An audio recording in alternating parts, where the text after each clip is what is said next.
Welcome to the Digital Museum, and thank you for joining us for this seminar on the Company Quartet with William Dalrymple. William is actually currently filming, and he's on his way, so he'll be a little tiny bit late because he's been filming this morning, but he will be with us very soon. Just to a little bit of housekeeping before we do anything else. Firstly, my name is Jibunnessa Abdullah, and for anybody who doesn't know me, who hasn't attended any of our previous sessions, I am the founder and director of Digital Museum, and we have been creating seminars and other types of events for just over a year now during lockdown, but we plan to continue far beyond that. And a lot of them have been these sort of seminar talk types. Some of them have been book related, others have had panel discussions with a number of historians and journalists, artists, writers, and many types of participants. We also do special types of events. We've got tomorrow something called Thesis Corner, which is something that we've started. It's a very brand new type of event, and especially for postgrads, that's PhD and master's researchers, to share their research with us. So we've got 5 people tomorrow who are going to be giving talks on a variety of subjects, and they range from things like Viking history as an impact on place names in Lincolnshire in England, to Scotland and slavery. We've got talks tomorrow on post-Roman archaeology, and also, well, actually, William is, hello, William. Hello, William. I can see and hear you loud and clear. Absolutely wonderful. I'm also getting, I'm getting bookshelf envy. So and I would love to claim that these are my books, but these belong to my friend Edward Gibbs of Sotheby's, whose right. Well, office okay. I've occupied, and we get to enormous see Sotheby's. Learning on Islamic world. I'm cuckoo like taking in. Oh, what wonderful, wonderful. So so as you can see, William's already said hello. Yeah. We have a little display of these. William needs introduction, but I ought to say something about him. So William Dalrymple, historian and author of many books on history and things that are classed as travel, but I would actually call them a sort of moving history, really.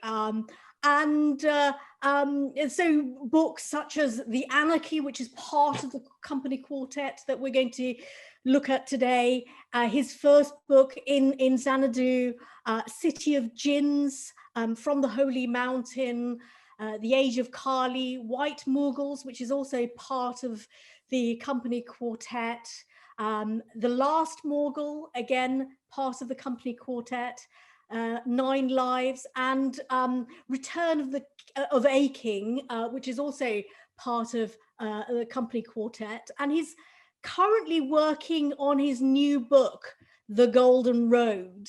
And I know that I've had a question about your new direction. So if you want to tell people what to look out for, is it next year that we might be able to see this? Well, first of all, I'm going to just hold up this gorgeous object, which is what we are here to celebrate. This is, in all its gorgeous boxed glory, the Company Quartet, fresh from a traffic jam on the Suez Canal, where apparently we don't know whether the Company Quartet caused the traffic jam or was aboard the ship which caused the traffic jam, but apparently it arrived 2 weeks late in London from wherever it was being printed, presumably in India, I'd imagine. Yes.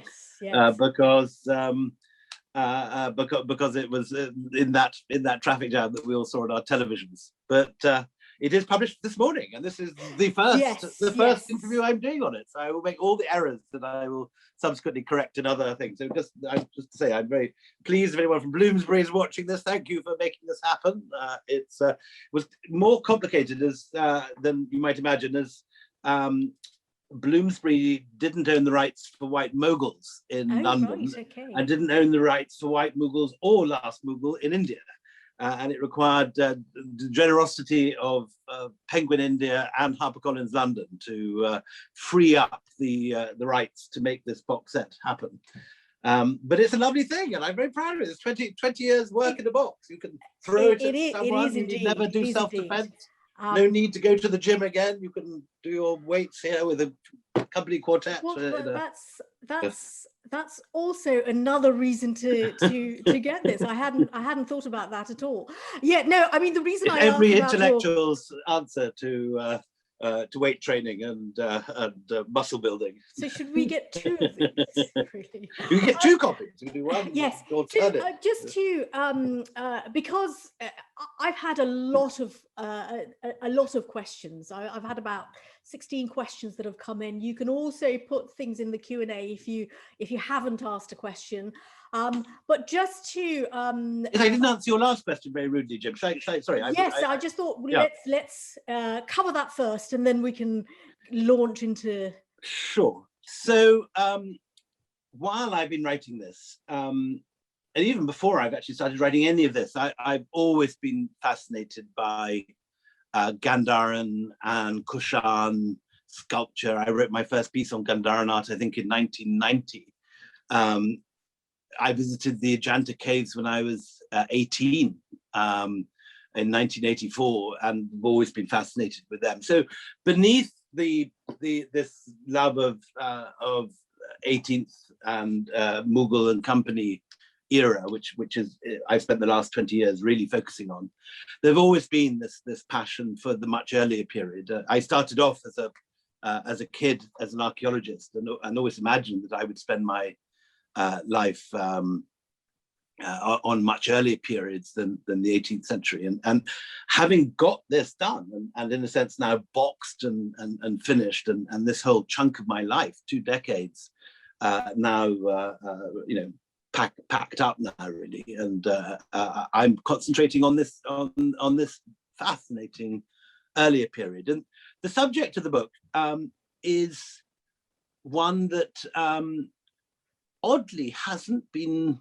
pulled together before. I think I might be wrong, and maybe some of the listeners can correct me, but it's on the diffusion of Indian influence in the early centuries AD, and it's focusing in particularly on the period from the Ashoka from 250 BCE to the period of about 1000 CE. So it's a chunk of 1,000 years, during which India had the same effect on Asia as Greece would have on Europe. That ideas of aesthetics, culture, but also religion, cosmology, understandings of how the universe worked, and science, arithmetic, numbers, astrology, astronomy, all these ideas diffused out.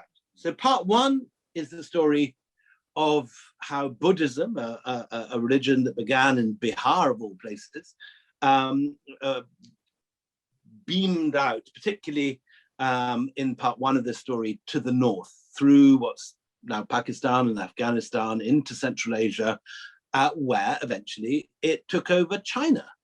And by the time of the Empress Wu Zetian in the 660s, Buddhism becomes the state religion of China.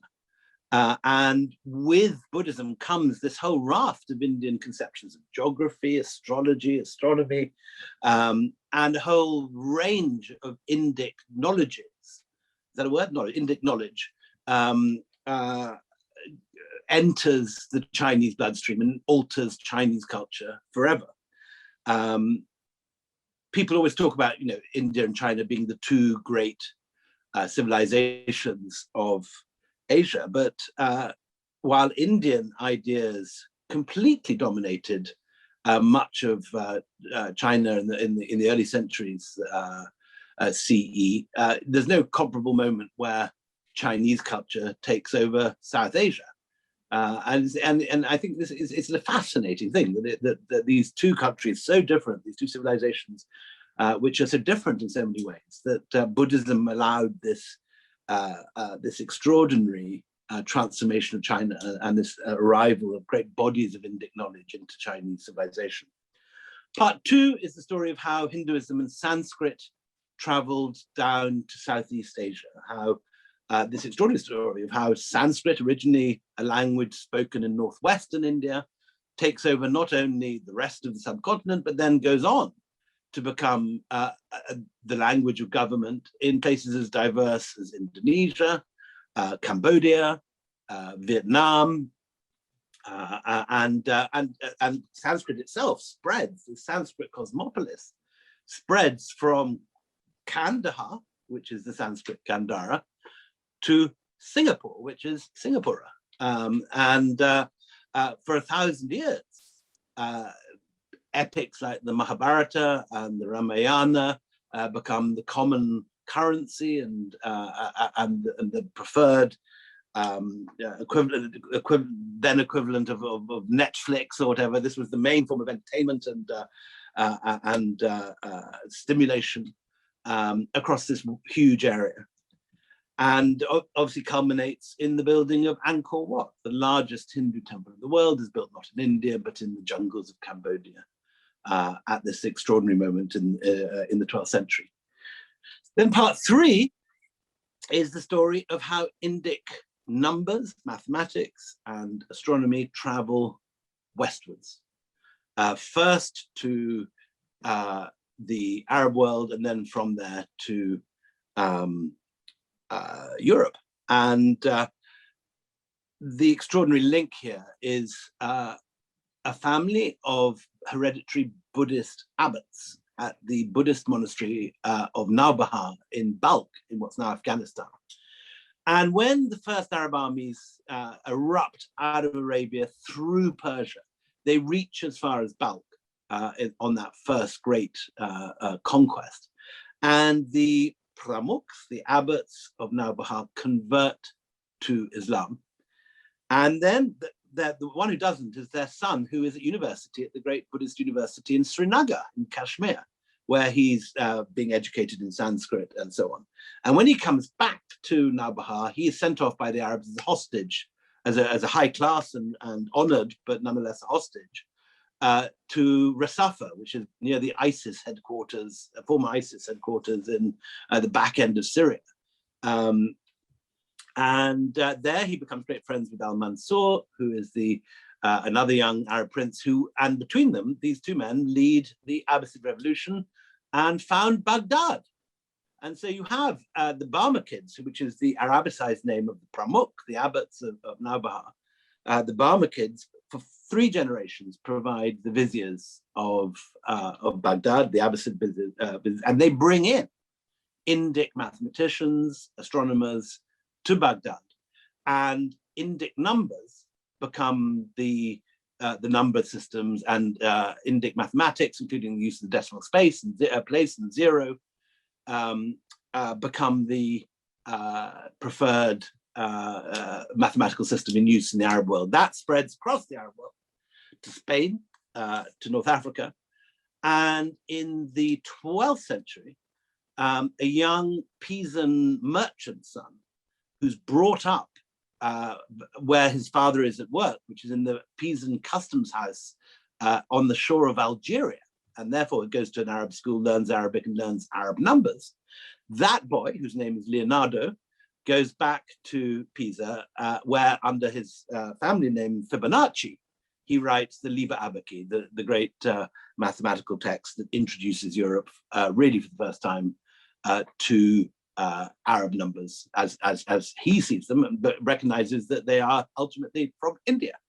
And so it is at the court of Frederick II in Sicily that Indo-Arabic, Arabic, whatever you want to call them, numbers enter Europe for the first time. And you have a number system which is first seen on a, the first zero is first seen on a stone in a temple in Gwalior in the 8th century. Finally makes it to Sicily, and from Sicily to Italy and the rest of Europe. And so you're all sitting in front of your computers and iPads and tablets at the moment, and the numbers on those are numbers that originally started from India. And you know, this is known in India, but virtually no one else in the world knows this, because in the West we've always called them Arabic numbers, which is half true in that they came from the Arab world to Europe, but it's not where they started. So anyway, so that whole body of stuff, Buddhism to China, Hinduism to Southeast Asia, Indian numbers and mathematics, is all part really of one story. A kind person just brought me a cappuccino, so I'm very grateful. Thank you, Betty. It's really part of one story, which is this extraordinary diffusion of Indian knowledge. And what I think is also interesting is you know, there's two problems here. One is abroad, in out of India, no one really knows this stuff. The way that India was this major cultural influence is not recognized. It's not recognized in China, it's not recognized in Europe, it's not recognized in America.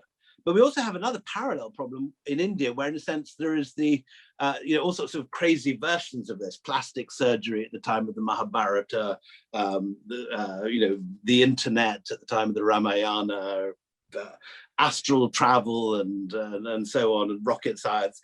Yeah, and within that, you know, just sort of historically inaccurate ideas that Sir Aryabhatta invented zero, or you know, all this stuff is vaguely known, but it's all muddled up, and it's and to try and pull it all together and order it and fact check it. You don't need to invent any of the stuff or to exaggerate any of the stuff, because the cultural achievement is so extraordinary anyway. But to bring it into order and bring it together, and I think it's. I mean, I'm certainly, you know, after 20 years of focus on the East India Company, I'm loving just spreading over this vast area, these huge pools of knowledge, and grazing happily in so many different worlds, from Tang China to Abbasid Baghdad to early Al-Andalus to Ashoka's court in Paliputra, all this stuff. You know, I mean, I've had the happiest of scholarly lockdown, sitting just devouring books at home without a care in the world. It's been lovely.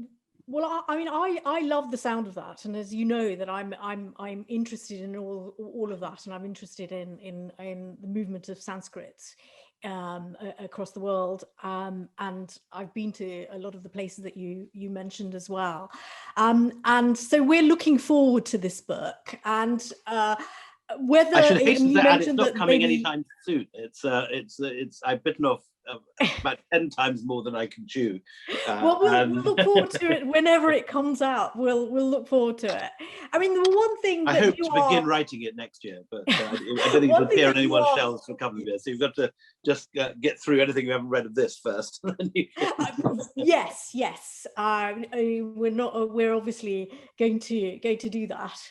But I mean, one thing that is clear about you, William, is that whatever you write, and as you're talking about that, you are writing with both the heart of a historian and a storyteller who is just loves what you read and conveys it in a way that we can associate it with contemporary issues, and really kind of understand the history and the people that were involved in a way that not everybody can do. So your books are wonderful in that sense, they're not only very well researched and erudite, but it actually matters to you that we understand and we really get a very strong feeling of the history that you write about.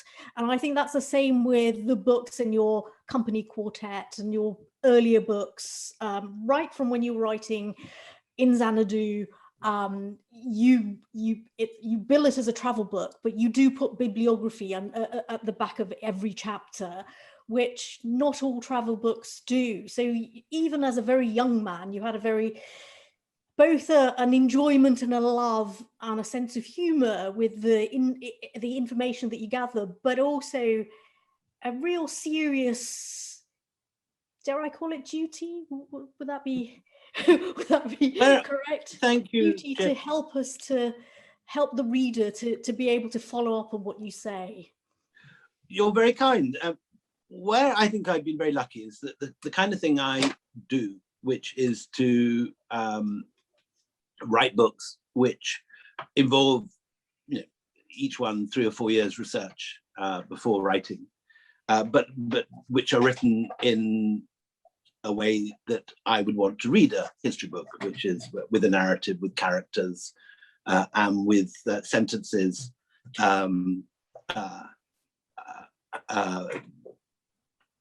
as finished and as polished as you would expect from a decent literary novel. That sort of thing is pretty common for most areas of history. When you read the history of the American Revolution, you have a whole variety of extraordinary historians who write beautifully to choose from. When you write the history of the French Revolution, when you read the history of the French Revolution, or read about Stalin's Russia, or Stalingrad, or Anthony Beevor, or Simon Sebag Montefiore, or any of these people who win historical prizes for their history, but who are a pleasure to read. There is, a huge Simon Sharma, another example, someone writes spectacularly beautiful. Linda Coley, but also can be read with pleasure on a beach. Where I was lucky is that it's not the case now, but it was the case 20 years ago when I started White Moguls. There was no one doing that for Indian history, and there were extraordinary Indian historians and brilliant Indian historians writing wonderfully well and deeply scholarly works about Indian history of every period. But they were doing so really exclusively from an academic background, writing mainly for their peers or their students, and were not aiming to be read for pleasure. And that's absolutely fine. But there was a gap in the market. And so while you had in Indian bookshops millions of young Indian writers churning out world-beating fiction, the Indian Fiction 11 of the early or late 1980s would have been the world-beating team. Rushdie, Arundhati Roy, Kiran Desai, Amitav Ghosh, Vikram Seth. You could choose from a list of literary batsmen as long as you're armed to. But if you were to do a similar team of Indian non-fiction, you'd have had trouble finding. Indians were simply not winning the big non-fiction, the big history, the big biography prizes in the way that every single year they were winning the Booker Prize, the Commonwealth Prize, and all the big fiction prizes.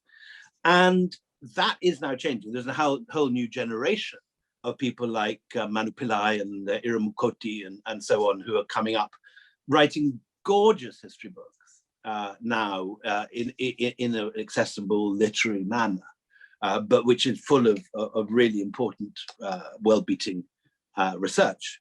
But that was not the case 2 decades ago. And I've been able to spend my middle age writing these 4 books without, frankly, a lot of competition. There were not. If you didn't want to read these, there wasn't much else you would be able to read in narrative non-fiction history on India. And I think myself very lucky in that. If I'd been writing, say, about the Second World War, there would have been several hundred other people writing books about Stalingrad or the Dam Busters or Dunkirk or whatever. But there have been no equivalents of that in India. The one exception, I think, probably would be Ram Guha, who while of an academic bent and academically impeccable, does not work in a university. He works at home as a writer. And like me, spends a lot of his time in the archives gathering material. Another character, I suppose, is Sunil Kunani, who is in academia, but is capable of writing fantastic narrative history. I've just been listening belatedly to his Incarnation podcast, which are available on the BBC podcast app. And they are wonderful expositions of Indian history. But again, this is something that has happened in the last couple of years and was just not there in 20 years ago when I began work on White Moguls. Actually, somebody has asked a question that with all the sort of controversies that are around at the moment, what is the importance of studying and reading company history? Well, there's several answers to that. First of all, I suppose in the general sense, why should you bother reading history? History is a subject which is extremely popular in Britain. It is regarded as a complete chore and a bore in India. The government history exams and the national curriculum history lessons, I've never met anyone who's ever enjoyed them. They are fantastically badly taught, badly written textbooks, and they put off generations of Indians from reading history. And I think it's very important. I mean, it's obviously vitally important to be able to understand where you're from on the map if you know where you want to go. And you can't understand where you are unless you know your history. And I think you see in India in particular a huge danger where you have a world now where people are very interested in the history. They're aware increasingly of the damage that colonialism has done. They're aware of how India is rising and how with a fair wind, India could become a superpower in this century. And they want to know more where this came from, this great civilization of which they are part. And there isn't much for them to go to. There was, until recently, very little accessible history that could be read by a layman with pleasure. And as a result, you have a gap which has been filled by internet memes of dubious reliability and a lot of historical mythology, whereby you end up, believing in spaceships at the time of the Mahabharata and so on. And as I say, Indian history is so fascinating and so rich, and Indian civilization of such depth and profundity. You don't need to invent any of this to claim a whole series of world firsts, including zero, including, go on decimal place value, or these different religious systems, extraordinary philosophy, extraordinary religious ideas. You don't have to invent any of this, but there is nowhere, in a sense, even old war horses like Basham's The Wonder That Was India is pretty intractable stuff. I mean, I read it when I first came to India and reread it for this book, and it's it's not much fun reading it. It's an old classic that everyone feels they should read and probably has read as a teenager, but it doesn't make your heart sing to read that prose in the way that it does make your heart sing to read Manu Pillai or Aramukoti or any of these writers that are coming up now. And there has been this wonderful gap in the market, which I've been only too pleased to fill.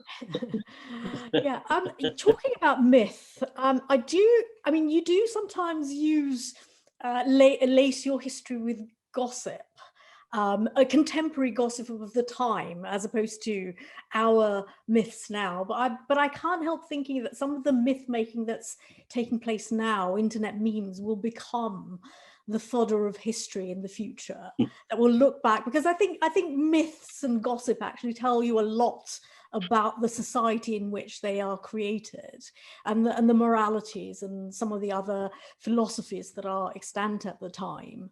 So they are quite important in that respect. So I'm a great believer in half the interest of history for me is to understand how people thought and operated in ancient times. That includes, gossip and their sex lives and the affairs they had and the wicked things they got up to, the scams they were operating in, all that stuff.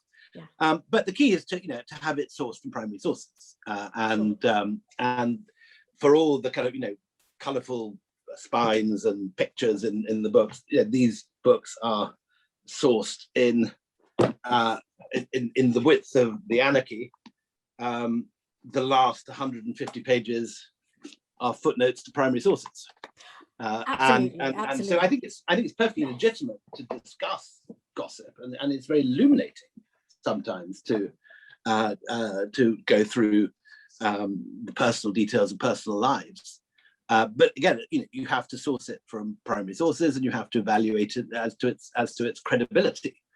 Yes. So I'm certainly not averse to gossip. I am in life as and in my work a keen gossip monk and a terrible gossip. Yes, and you do make it clear in your books where which information is gossip. I mean, you do make it very clear. So my lesson, my great teacher in how to write these sort of books, and the person in a sense whose style I have tried to one could never equal his prose, but who's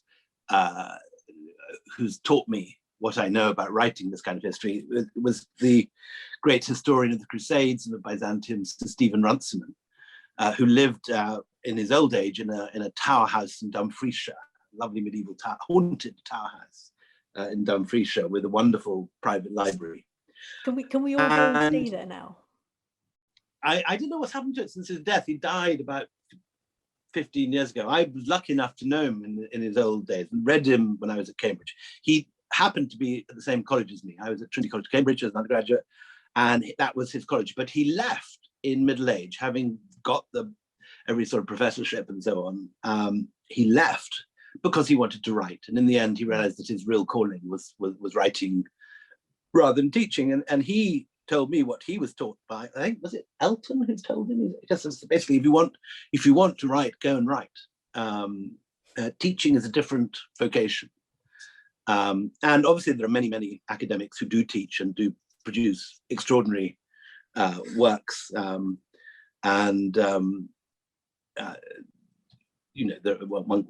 Every year the Pulitzer produces 2 or 3 new American professors who combine writing masterpieces with teaching. But there's no question that it takes up half their life and energy to teach, and that if you want to really write, do it outside academia. And he taught me that. The other thing he always taught me was, in a sense, one of the things that always slows down, I think, a narrative history book is when you have a big controversy about what happened. Let's say the Battle of Plassey. There are 6 major accounts of the Battle of Plassey, and none of them completely agree on the details. Now, how do you tell that story when you have 6 very different accounts of what actually happened? Runciman's view was that you put on the page, illustrated with quotations from primary sources, the version that you think is most likely, having read all 6 accounts. You then write in a long footnote why you have chosen this version of events. You think this is true because that source says that. The likelihood is that this other source has got this detail from the size of Siraj ad-Dowlah. Clive's personal letter written on the battlefield definitely shows that this happened, and so on. So in a sense, you tell the story as you think it must have happened, based on the primary sources. And then in the footnote, you put your reasoning. Now that instantly, once you've made that decision, in a sense, to give the most likely version and then to justify it in the footnotes, not the text, you immediately sweep away 2/3 of the stuff that trips you up in an academic book, where you have detailed discussion of the different sources and the problems with different accounts. Now that's all very important, but you can put it in the footnotes so the specialists can go and find it there. The longest footnote in the Anarchy was on the Bengal Famine of 1770, which, like so many of these things, there are many different figures and accounts of what happened, why it happened, and the numbers of people that died in it. And perhaps surprisingly, the highest estimate of deaths, which is 5 million, comes from Warren Hastings of the East India Company. And the lowest estimate, which is only 1 million, comes from a professor of economics in JNU in Delhi, the famously post-colonial. And so again, rather than I give an account of the famine and describe the suffering and the deaths, but I leave the detailed discussion of why I've opted for one particular figure and the justification for that to the footnotes. So the footnotes are extraordinarily long and complicated, and have everything that I hope a scholar would need to research this himself, following in my footsteps. But the reader is presented with an account that doesn't trip him up, and it's just, I mean, I've described this in 4 minutes. You know, it's a very simple decision. You put your workings, in a sense, your calculations in the footnote, your calculations, your decisions into the footnotes. You put the events into the text, but that in itself, you know, is in a sense half the battle. That's a wonderful piece of advice, because I think it's not something that necessarily everybody would think of, and if people want to do their own writing, I think that is a very, very good advice, really. I mean, we've had, as I mentioned, a lot of questions, and now because you've just, I think what I will do is I'll ask you one question that did come in. Is somebody asked, if you were going to talk to Clive, what would be the one question you would ask Robert Clive?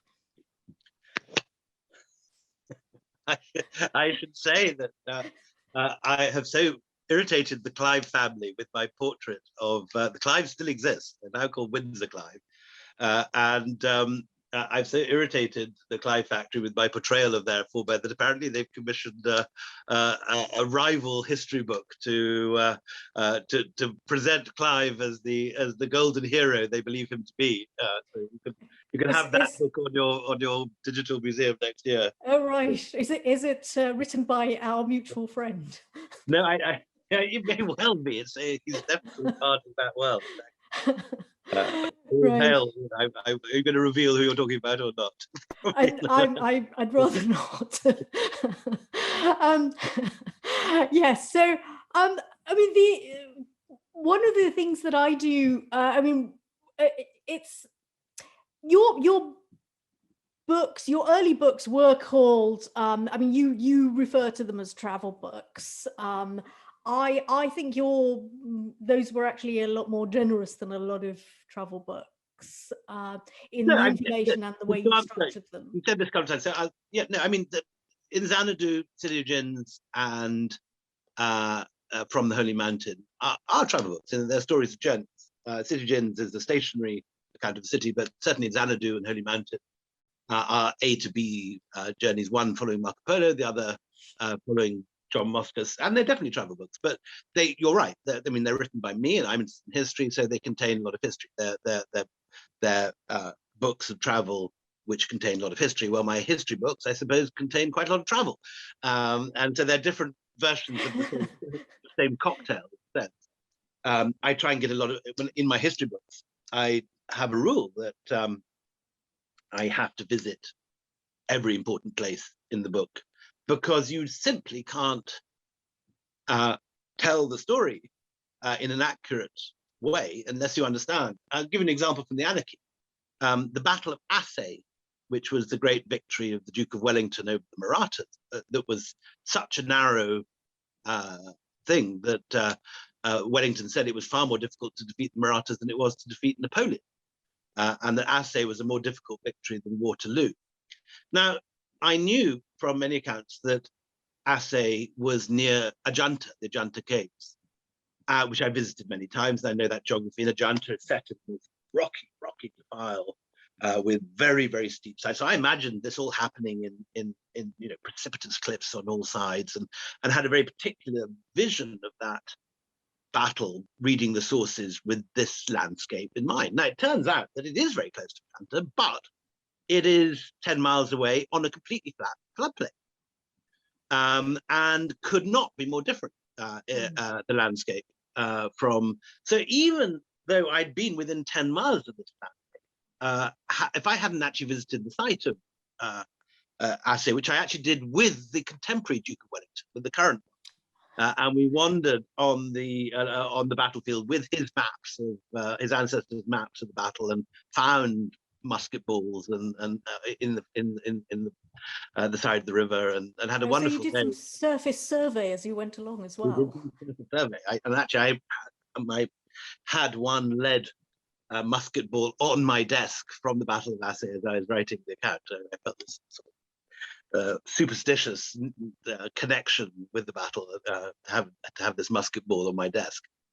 And it's really, really important. The other thing, I mean, it sounds quite difficult to do. When I was doing Return of a King, the central scene is the big main drama in the story of the First Anglo-Afghan War, is the story of the retreat from Kabul, where an entire British army, British in inverted commas, because actually the soldiers are 9/10 Indians from Bihar and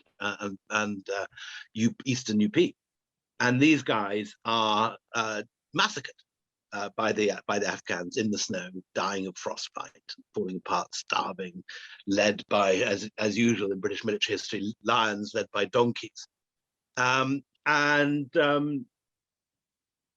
This was, Taliban territory when I was writing the book. So I had to find an ex-Taliban commander who just come into the government, who took me to his village of Jagdalik, which is just 4 miles from Gundamuk, where the final stand took place. And one of the greatest adventures of my life was probably going with this guy down those defiles. Much less dangerous than it was in 1842, but far from safe, should we say? And it was, and it gives I think a completely different credibility to it. Just like you have to dig out the primary sources from both sides, you have to tell the story from the documents of both sides. So you need to walk the ground, and without that, you can't tell these stories. Absolutely, I totally agree with you. And having an archaeology background, I do completely. I think you need to understand the terrain, the very local terrain as well, to understand what some of the decisions that people, even before the history that you're talking about, how they kind of appear there in that landscape. I think you do need to understand. Yeah, but I didn't. But it's interesting that you say that you went with a Taliban warlord. Excellent. So there's a guy called Anwar Khan Jagdalik, yes, named Jagdalik, and he was one of these typical Afghan leaders from the land who, was basically, I think, up for hire and at one stage was associated with the Taliban, but had just come in. And I had a bit of luck, as the head of the Afghan secret police was a fan of the last Mughal, and got in touch. So just before my visit to Kabul, I had this invitation to visit this intelligence officer. He was one of the most terrifying men I've ever met in my life. Literally my first night in Kabul, I went to have dinner with the secret police, and he gave me a very robust critique of the last Mughal and why he thought Bahadur Zafar was a pussy and a weakling and should have had a bit of spine. But in the course of this, he set me up with Anwar Khan and said, "You want to go to Jagdalik? I will set you up with the chieftain of Jagdalik." And literally picked up his mobile, called this guy, and I ended up, slightly nervously, well, not slightly, very nervously, getting into a Toyota pickup with this ex-Taliban and going off for his first visit to his home village since he changed sides. Yes, and of course, that seeps into your telling of the story when you have gone through those defiles and smelt the fear that those guys must have felt. You can tell the story with far more credibility than if you're just sitting in Piccadilly or Meroli or writing. Yeah. I mean, I knew that you'd spent time there to research. It hadn't occurred to me that it was with an ex-Taliban leader, but thinking about it, that really would have been the most logical thing to do. When I went to Kandahar, I'd been set up with, it was more adventures writing Return of a King than I did the other 3 books put together. But when I went to Kandahar, I was set up with Watan, who were one of these dodgy security companies that were flourishing during the Karzai era. And I ended up staying in a, because Kandahar was very dangerous at that time. And ended up staying in a safe house with 3 teetotal Scots ex-army weightlifters. And they picked me up from Kandahar airport in one of their armored pickups, which is armored in the sense of thickened glass and these huge heavy things that they wear that they have for security. And we got a bullet in the back. We got a sniper shot in the back window which we heard various sort of, crashes and thuds and things in the course of the journey as we hurtled to the safe house. But anyway, when we arrived, we saw this this bulletproof glass is it shatters, but it doesn't break, and so you could see the bullet hole of the frosting where it had landed. Not the bullet hole, the bullet point of impact, and the frosting. I used to have it on my mobile phone, show it off to people, where it's gone. And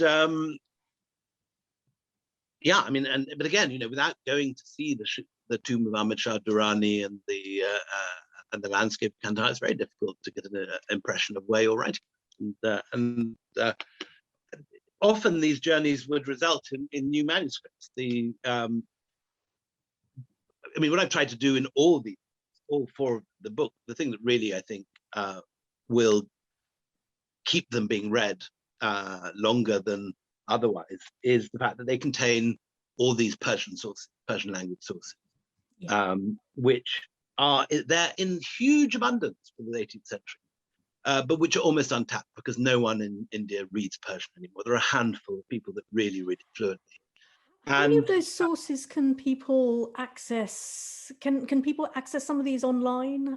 If somebody is sitting in India or in London? No, or I mean Scotland? they are buttered old manuscripts in the in the special collections section of any, and they're absolutely not online in most cases. I can't think of any of them. None of it's online at all. And with all four of these books, my kind of secret weapon was my friend Bruce Wannell, to whom this quartet is dedicated, who was this extraordinary figure who died last year of cancer, and without whom I'm really bereft on a whole variety of levels. And Bruce lived in Iran for years, taught at the University of Isfahan, then moved to Peshawar, where he learned Pushtun and Urdu. He had also Arabic plus almost every European language. He was an extraordinary linguist. He also had, as with many linguists, a wonderful musical ear. He could play Schubert's piano quartets and duets, and could sing beautifully. And Bruce was able to read all these Mughal accounts, and all these.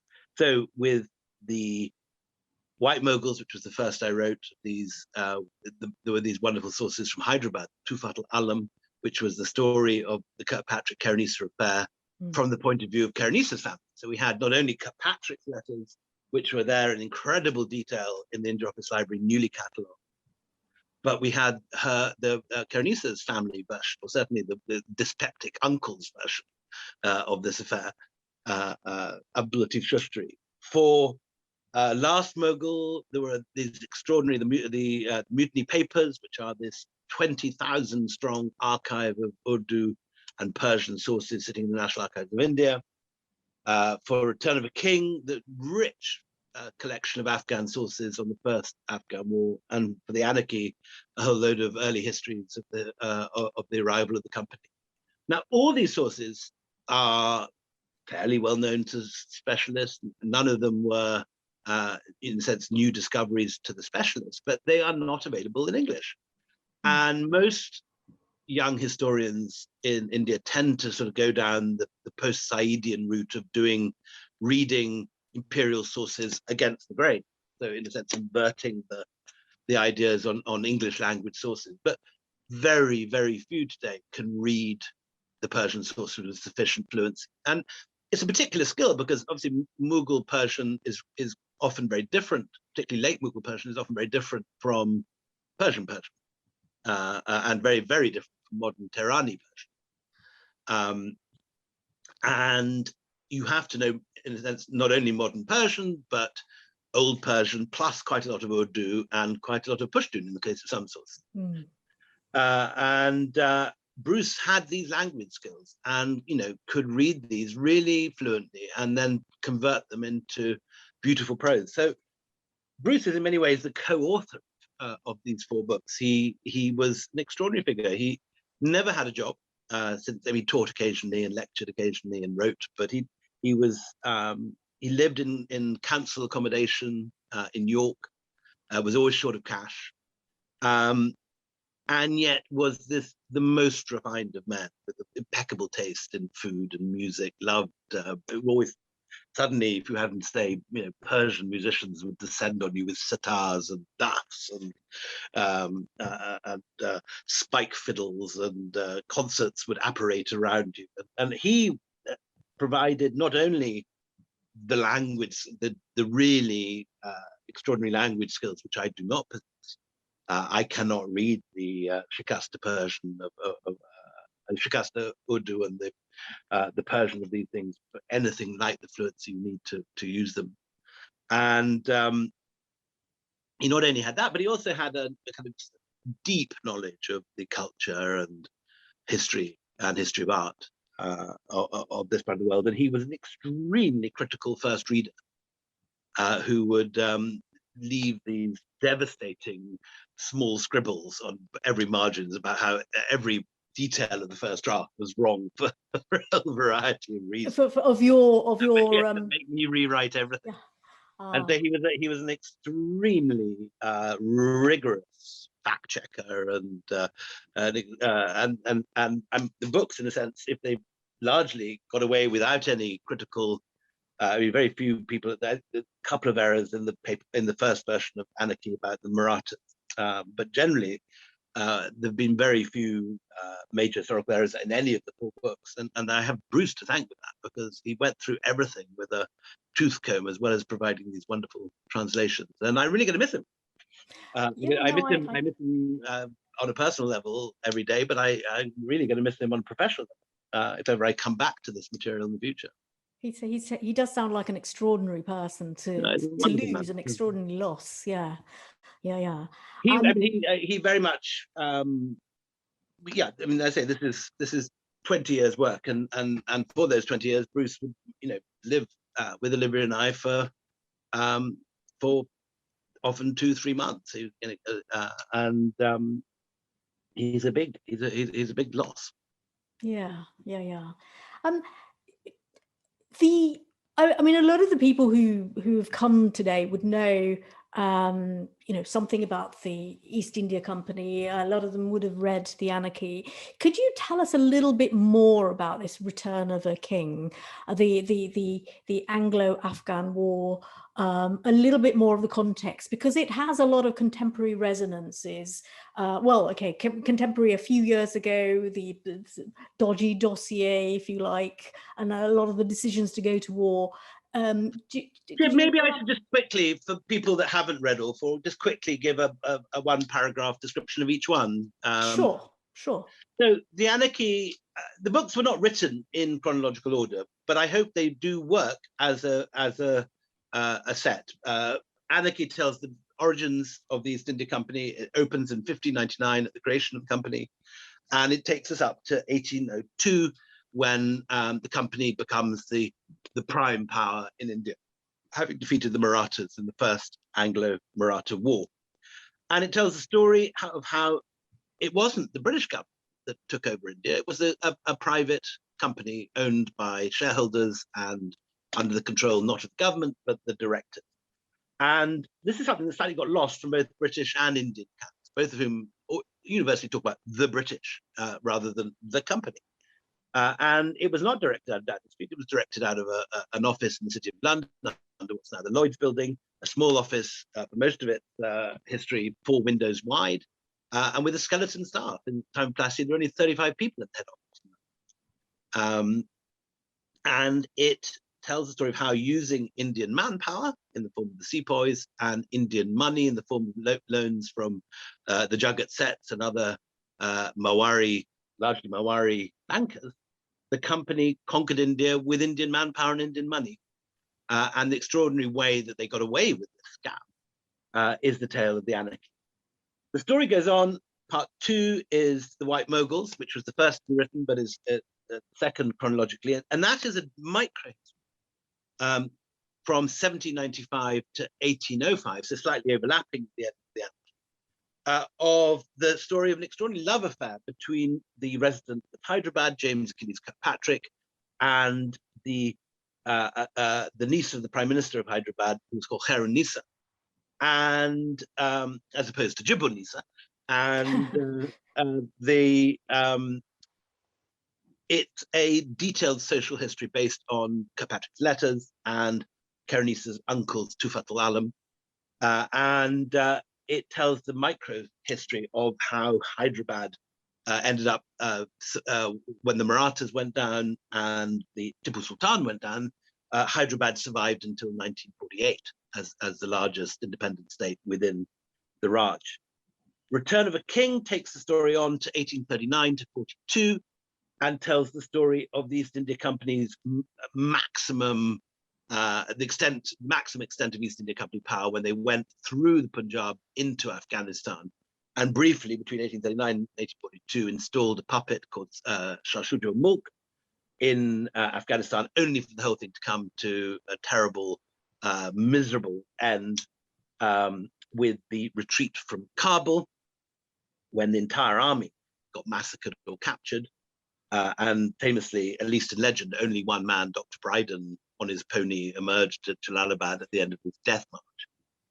And the final volume, The Last Mughal, is the story of the last days of the company, 1850 to 1858, which is the story of Bahadur Shah Zafar and his relationship with the company, which culminates, of course, in the greatest colonial uprising in history, which is known in India as the First War of Independence, and which is known in Britain as the Sepoy Mutiny. I use the relatively neutral term of the Great Uprising, when the Sepoys, who largely Hindu, 90% Hindu, went to put the Mughal emperor back on the throne in Delhi. This is an important tale because the fact that the Hindus put a Mughal back on the throne is a bit of history that has been lost ever since Savarkar rewrote it with a Hindutva agenda. And Indians to this day learn about Mangal Pandit, who was a relatively obscure figure at the time and whose name was not widely known outside Bengal, where there was no uprising. The main body of troops centered on Delhi, and their purpose was to put the Mughal emperor back on the throne. And that obviously does not sit well with modern Hindutva ideas of how Hindus have always hated the Mughals have always hated Hindus, and the two have been eternal enemies. The Mughals are guilty of succession of war crimes throughout history.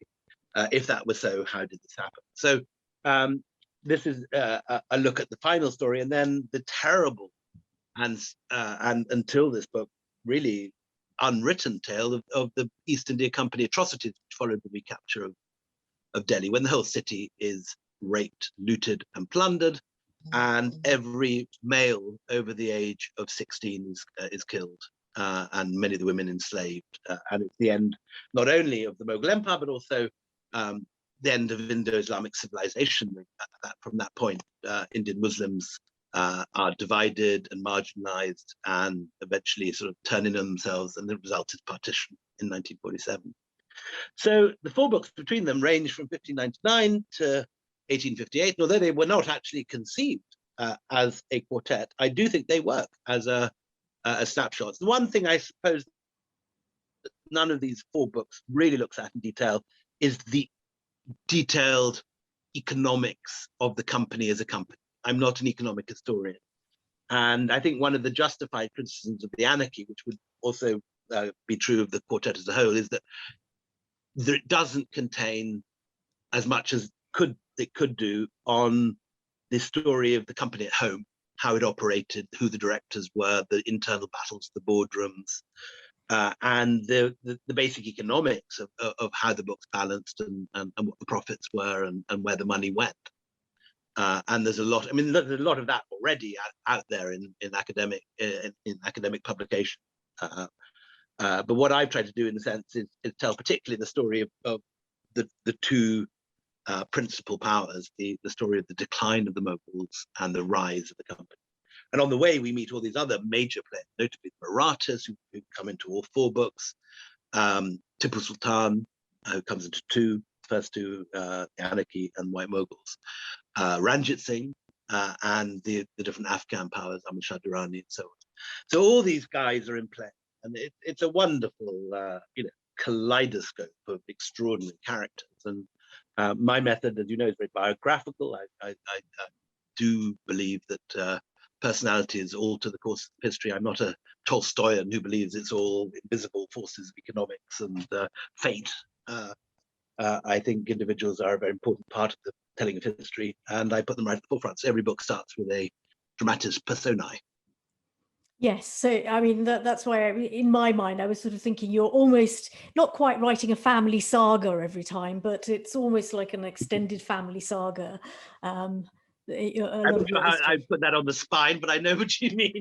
Yes, yes. I mean, one question that somebody did ask is in an alternative world, had the East India Company not conquered India, would Mughals or the French or Portuguese rule turned out better? And also, was there any possibility of a native grouping of princely states to form a loose aggregation? So that was a question by Samir Mehta. So a very interesting question. Very interesting question. The what ifs of history. The famous. What was it that was it Che Guevara who said, "What if Cleopatra's nose had been 1 inch longer? Who would have won the Battle of Actium?" One can play these what if endlessly in history, but to go along with the game, what would have happened? Well, the key event, it seems to me, of this era precedes the rise of the company, which is 1739, the arrival of Nadir Shah. And Nadir Shah comes down, conquers Delhi, and removes with great efficiency every last piece of gold and silver from the treasury of Delhi and all the major families. And because of him, the Mughal Empire shatters. There's no money to pay the army, there's no money to pay the civil service, and the entire Mughal administration ends that day. There is no more Mughal Empire because the money is not there to power it. So India, which had been this extraordinary unitary state from Afghanistan to the borders of Persia to the far east of Bangladesh, right down to the southern Deccan, leaving only bits of Tamil Nadu and Kerala outside the system. It shatters and fragments. It's as if you take an enormous baroque mirror and throw it out a first floor window, and it shatters. So India moves from this huge unitary state to being a glittering fragment of different states, and so that precedes the rise of the company. And from that point, it's a question of who will get to use the Mughals rather than will it be the Mughals in charge. And the Marathas at various stages are the dominant military power, and looks like they are going to be able to use the Mughals and the rubber stamp of the Mughal Empire for their use. The French are also contenders. The Nizam of Hyderabad, Tipu Sultan, all these come into play. The Afghans.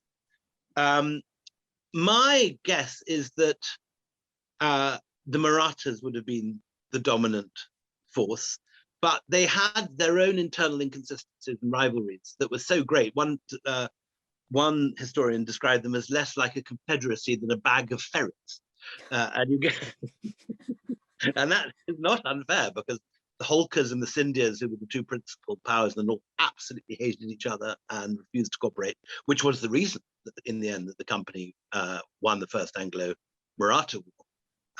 The Duke of Wellington and his brother Lord Wellesley were able to divide Scindia from Holkar very easily. A little bit of spycraft and a couple of dodgy letters delivered showing Holkar that Scindia was about to betray him was all it took to allow the company to fight first one, then the other. Had they fought together, even then the company would have been defeated, but it wasn't. So the most likely answer is some combination of Maratha statelets dividing India between. But as I say, the Maratha Confederacy was inherently unstable as a unified political force. The Peshwa, as the anchor of it, was always less powerful than the component parts like the Holkars and the Scindias. So I think you'd have had, as you had in ancient India, mandalas of competing states Jodhpur against Jaipur, Udaipur against Jodhpur, sometimes allied, sometimes hostile. I think India would not be the unified country it is now without the company. So while the company can rightly be excoriated for looting and plundering, I think it's a very good question whether India would be a unified state now. I mean, it's no more inherently unlikely that India would be divided now than that Southeast Asia is divided. Cambodia, Laos, Indonesia, Thailand are entirely separate states divided on linguistic grounds. Yeah, I was going to ask whether you meant and I think Southeast Asia is a very good picture of what you might have had if the company had not, by force, by looting and by plundering, welded this force together. But who knows? One can't think it is what it, who knows what the last it did do 200 odd did, years. and we are left with the consequences. Yes, but interesting to ponder on anyway. I mean, one go in about max 10 minutes. So. Yes. No, I know. It's just one or two questions. I mean, one of the things that a question is that somebody, Krishna Kali Sengupta, asked her, what discourse should public art take in our new India? More importantly, will public art flourish? So it's, it's not strictly to do with your history, but it's kind of related. Goodness, that's way beyond my pay grade. Public art in contemporary Modi's India. Well, I think it's fair to say that few modern, that the great art tends not to come out of state sponsorship. It seems to come out of private sponsorship and the artist's own endeavors. But what states can do is they can create a network, obviously, of art schools, museums, and public spaces where art is exhibited well and looked after. And one of the tragedies, I think, of modern India is that this country with, if not the richest density of painting and sculpture in the world, then certainly one of the greatest, up there with Italy for sheer brilliance per square foot, town after town, province after province, state after state. The tragedy is that modern Indian government does not seem to realize that if you invest in museums and invest in art galleries and invest in heritage, you potentially create a massive tourist industry. And the way that Italy has so carefully restored and preserved every one of its artworks, every small town has a state-of-the-art museum that's obviously well-funded and well-researched. While there's nothing sadder than one of those provincial ASI museums, government museum in Madras, where beautiful, world-beating Chola bronzes are pushed together into a single cabinet with a single strip light, covered in perspex, where you can barely see through the scratch plastic, and a lot of the time the air conditioning and the lighting is faulty. Last time I went to the National Museum in Delhi before it closed for the new Central Vista project, the gallery where the Indus Valley dancing girl, the first great icon of Indian art, the light had broken in the cabinet, and I went back 2 weeks later, it was still not mended. And this sort of neglect of central parts of the heritage isn't just a national disgrace in itself. It damages the possibility of India becoming a major tourist resort. And where it's happened, you can see the results, like Rajasthan, where there's been massive conservation of palaces and some very good museums, such as Mehrangarh, built privately. And all these heritage properties are restored, they're well kept, they're loved, and huge numbers of tourist dollars pour into the country.